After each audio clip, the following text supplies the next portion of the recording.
Have you ever thought about putting a kitchen in your basement? Maybe you have big family gatherings for holidays and stuff, and it seems like there's always not enough time and room in your normal kitchen to prepare the meals. Maybe you have a 19 or 20-year-old kid at home and you'd like to give them a little more independence, and if you had a kitchen in the basement, you could almost turn your basement into an apartment. Now, there's lots of reasons why you might want a kitchen in your basement. A lot of people already have a spare refrigerator in their garage, so you already have one appliance. All you really need to do is buy a stove for the other appliance, put up some studded walls, some drywall, a little bit of electrical work, and you have a spare kitchen in your basement. And when it comes to holiday time, you have 2 refrigerators, 2 ovens. It's going to save you some time and frustration. I'm going to go over what my kitchen looks like. I did it all myself. Couple little tips on how to do it. So keep on watching and I'll give you the tour. Here we're down the basement. I'll just walk down the steps and turn to the right. And coming to the kitchen now. As you can see, this post right here is a supporting post. There's supporting posts all along the center of the house in the basement. And instead of making this a full drywalled wall, you can kind of see I kind of made a little bit of a window there just to give it a little more open space. So you're never going to want to remove those support beams, just kind of figure out a way to decorate around them.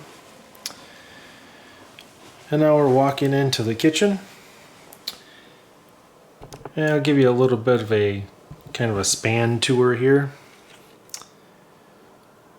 As you can see over there, we got the microwave and the stove, along with all the cabinets. There's the sink. Now overall, this kitchen is 10 by 12. Not very big at all, but for a spare kitchen, it's perfect size. There's the refrigerator. Like I said, we already had that appliance. And I got just kind of a small countertop right there that's more of like a desk area.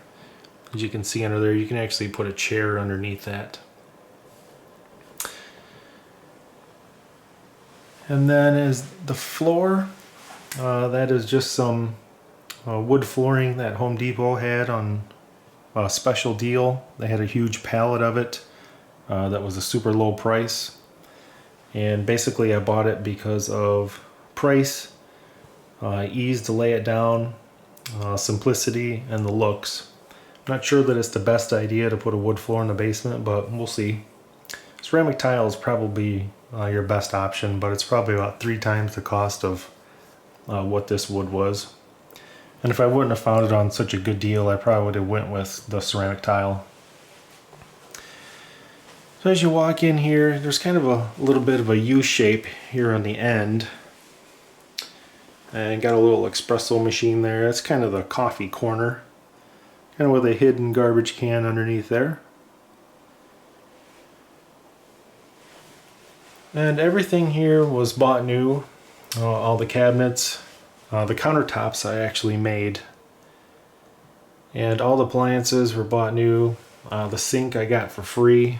It's just a cast iron Kohler sink. But it was a nice sink and it was free, so there's no sense in buying a new one. And got a little under cabinet radio there for when down here baking or whatever. You got a little bit of music to listen to. Side by side refrigerator. And there's the little kind of desk countertop area that I put in. Just kind of changing it up instead of putting, a full set of cabinets under there. It's giving it a little bit different look. Now the entire ceiling is all drywall with recessed lights. And then over here, what everybody's probably going to run into is that's kind of a soffit area. It's where the heating and air conditioning ducts run through the center of the house. So you got to build a little frame around that and drywall that all in. That's really no big deal.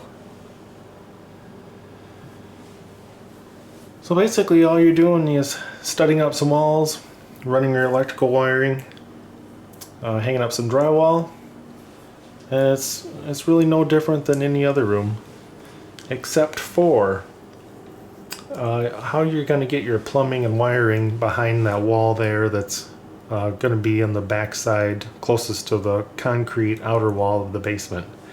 Which is, you're not probably going to want to put your kitchen in the middle of the basement.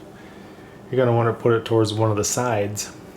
And I'll show you here towards the end of the video how you can run all your piping and wiring very easily behind that wall. Other than that, pretty simple.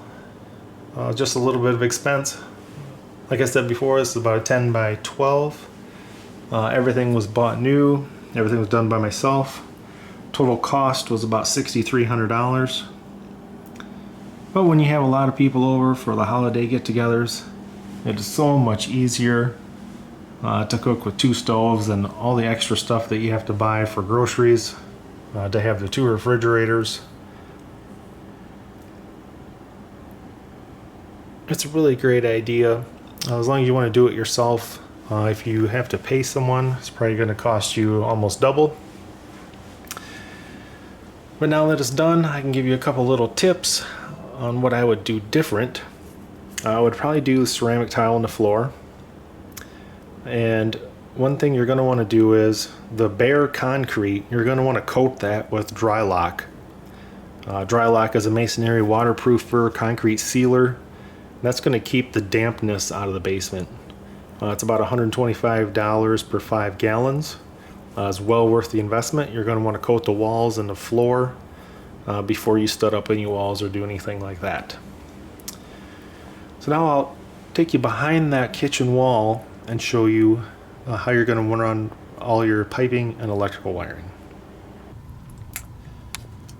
Okay, so here we are behind the kitchen wall. That would be the wall that has the sink on it. As you can see, here's the concrete wall. It's been coated in Drylok. Makes your basement so much more dry. Gets rid of that damp feeling. And you can see down there, the floor is completely coated as well. And what you're going to want to do is, I studded up the wall 20 inches from the stud to the concrete. That gives you enough room to walk back here and work. And as you can see, you're going to have all your copper water pipe for your supplies, and you're going to have your drains. And you can also run your electrical wiring back behind here, and insulation if you want to or need to. So that's basically not really the tricky part, just kind of figuring out how you want to do your layout and to give yourself some room behind some wall, whichever wall you choose, to run all of your piping and wiring. And it's pretty simple. I said 20 inches is plenty of room. I probably could have dropped down to 18. Depending on how big you are, if you want to squeeze back behind there, make it whatever you want to work. And that's basically my basement kitchen makeover, and a couple little tips that I had for you.